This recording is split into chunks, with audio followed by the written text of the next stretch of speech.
I'll just try to explain it in the next. So just to what is the interplay between 42 and 810.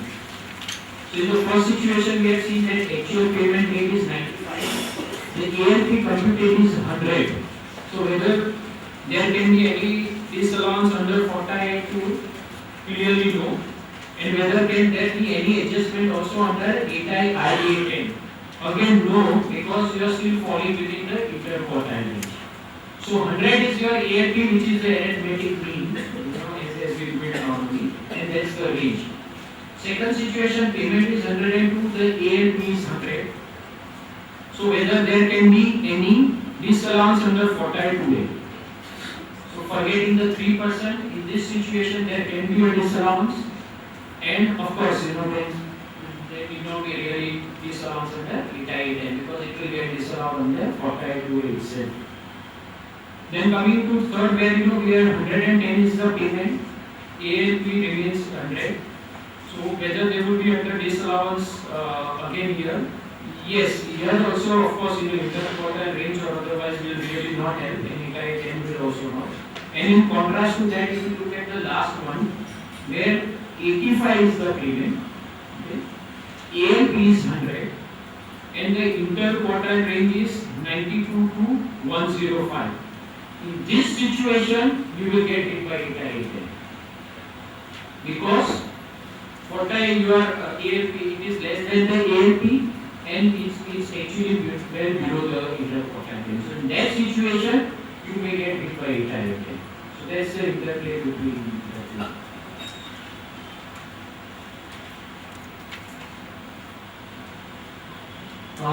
I think this was your question, and I just answered that effective when you this provisions will trigger.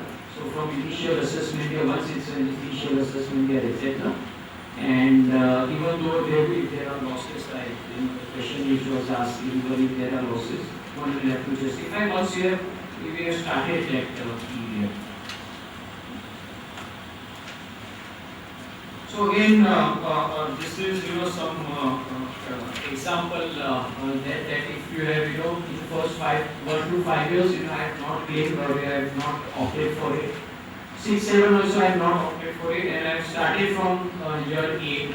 So there was profit. In that situation, STT will apply. 12 is that is after the initial year there is a losses, so therefore one will have to apply STT, because when you start from 13 to 15, when profits start, you will have to set out those losses. So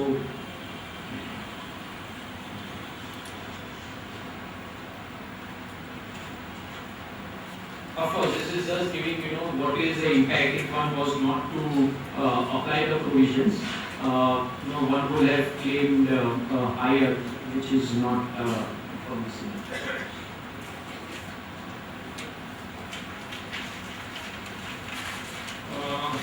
As I mentioned, I think when it will come to TNMM, wherever when situations will come when one will have to go to resort to TNMM, I think that is also going to pose its own challenge, because as I mentioned, particularly when you are doing profitability, determining profitability for the eligible units, you will never find comparable data in public domain entity wise. There may be other companies which you also may be aware, but that entities may be having both eligible, non-eligible, etc. So that's going to be a challenge as to how we are going to break up those segments. Again, we had losses, as I mentioned, when losses are benchmarked, whether profit making compared to companies will have to be taken into account, which is going to be a challenge. So I see that as far as this incentives etc. go, I think one will have to rely more on the general principles etc. Gap and find out more and more business reasons and try to build up, because ultimately benchmarking yes will have to be done, but then I think a lot of subjectivity and adjustments will have to be made to the comparables, margins, etc. So somewhere I think this will have more adjustments to be made as compared to what we are doing in the case of international transactions today, because this is going to be a challenge.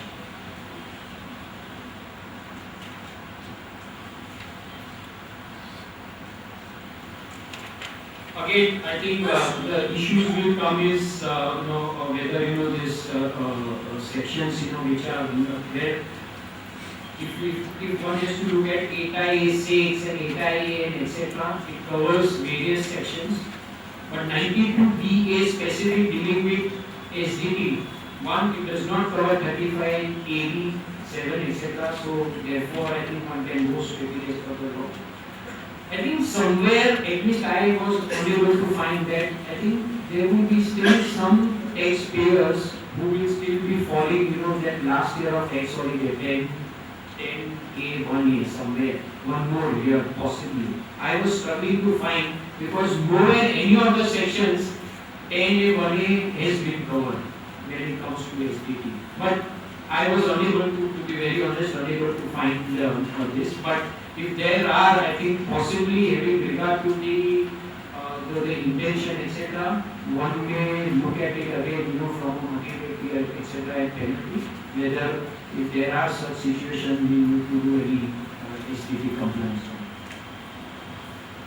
I think this was one, and this was a very specific case which came up was that the company, there was a company and another related party which was setting up some units, some unit in the SEZ. And what happened was that there was a core team in company one who was actually running this business, and it was so core that this unit, which was also in almost similar business, these people were actually transferred from company 1 to company 2. And we all know that I think in software industry, etc., people are regarded as fungible in that sense. But those people were so poor that this SEZ could not have started running. Could not have been set up and started doing the business without these people's involvement. Therefore, the question comes is that if there is no charge, normal, the cost etc. may get reimbursed, the cost of those employees etc. But there was otherwise no charge from company Z to company I. Then whether the tax office can therefore allege that these people have been responsible for the setup initial period they were running, whether they should have actually paid some additional consideration for this. I think this is a very unique situation, but I think, in my view, I think somewhere one will have to look at the new GST provisions in that, because that is so core to SEZ. So I think there could be so-called unique intangibles etc. which may be getting transferred or whatever. I think one will have to see. There I don't think one can take a position of that, I'm not in that business, etc. Because clearly company I is not in business of providing people. But as far as, because if you look at the provisions, etc., they talk of justification from the recipient side, if you will see. So I think this is one. Again, it's a unique situation, so one cannot just apply, the law blindly in this sense. Again, typically you have this lump sale, etc.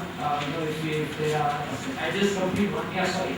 Earlier slide. The previous one. Yeah, please. Actually, can one take an argument that each assets or resource assets are not accounted for in the books? So really, it will not cover tangible or intangible assets. Therefore, not falling under the provisions. No, I agree. You are saying that this is also not a depreciable item. Are you trying to say that? No, in the sense that there will be so many. HR is of course a very significant aspect of the software industry. But fundamentally, when you are talking of goods and services, you are talking of assets. Now there will be so many items which are off the books. HR is just one example. If one were to go to all of them, so many complications could arise. So can one not extend that argument? Here, as I said, the only thing was that those people were so keen to set up and running the business. So that was very clearly so. Actually, they were providing some services in that sense. Could be a marketable. See, it has the potential of being a marketable service. Because if I start doing this business itself, even to other entities around, I could do that. But we were so poor, and this was something live example which we saw. And finally, somewhere we came to the conclusion that this may, the ordinary principles may not hold true. Again, so that's the last, so that I can complete in time.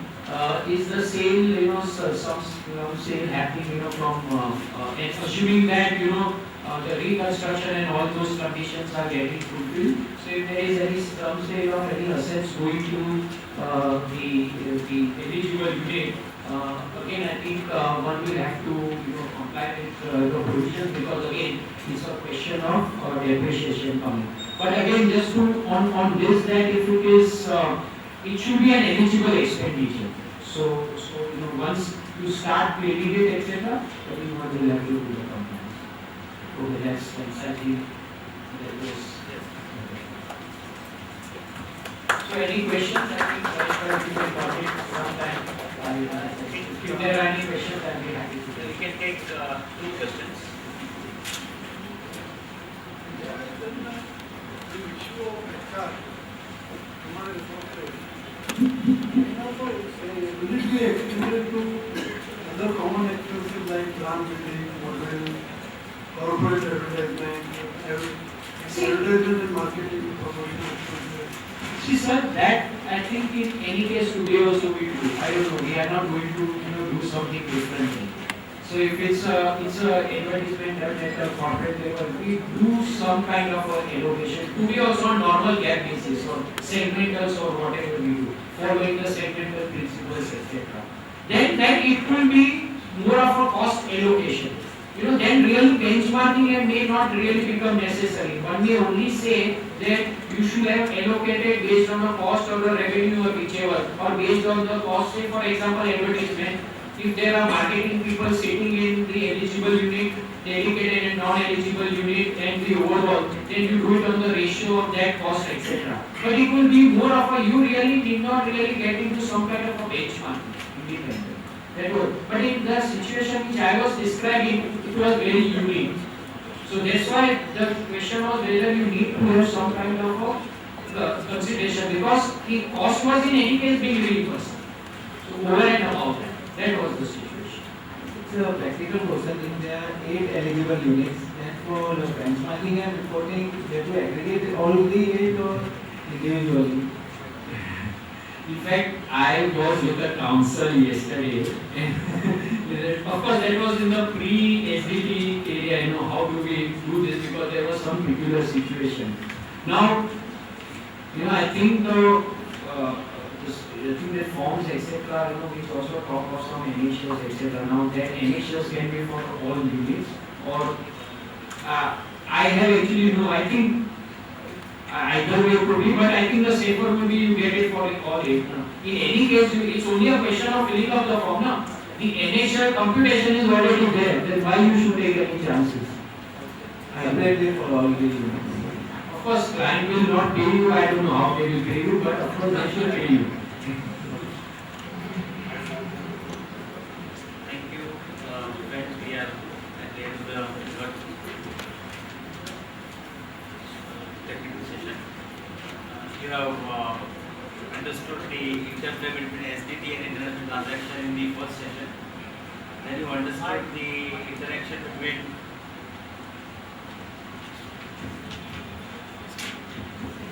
you have understood the interplay between 40I2 transaction and the 80I transaction. Now you understood interplay between 80I and 40I2 transaction. Also the specific issues of the tax incentive companies and how fair market value could be adjusted. And with that I think you have learned a lot. Most of the objective of the conference believe well served with this session and one more session to go, and then finally we will have a better discussion. We will revise the entire course perhaps what you learned through the day. With this, I request Dinesh Mudra to post the will be resolved. Thank you.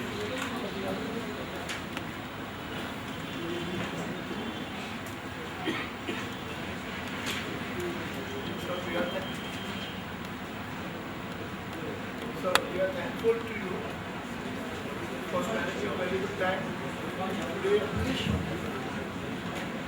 So we are thankful to you for sparing a valuable time out of your busy schedule and also during the AP season going on.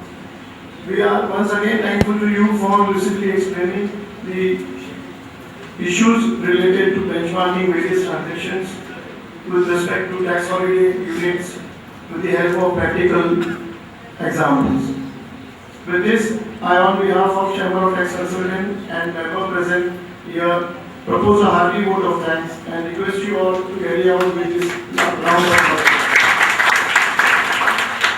Thank you, everyone. And I've given my contact details. Please feel free to write to me. I'll be happy to answer the question. There will be reshuffling of the dais and the next session will be starting immediately. There's no break, please. Please be seated. We are starting our session immediately. Welcome to this fourth technical session. In this session, we will be having the benefit of learning from our learned faculty on importance of FAR, that is FAR analysis and compatibility analysis, selection of most appropriate method, and issues in disclosure in new form 3CEB from SBT perspective. And to deal with this topic, we have with us Shri Pramod Joshi. It's my privilege to introduce this learned faculty before this August gathering. Mr. Pramod Joshi is a chartered accountant and also a law graduate. He is a senior director in Deloitte Haskins & Sales and is based in Pune office.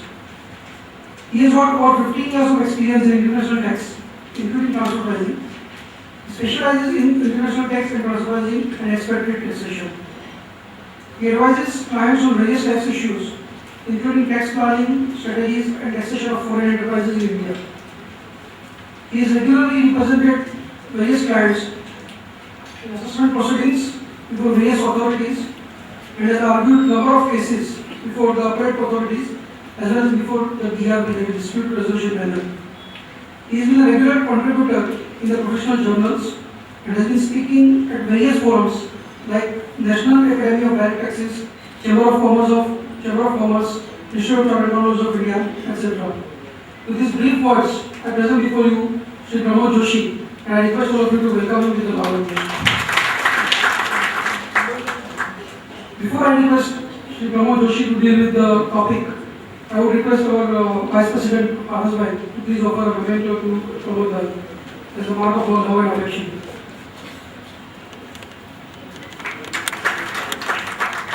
I would request Pramod Bhai to address us, please.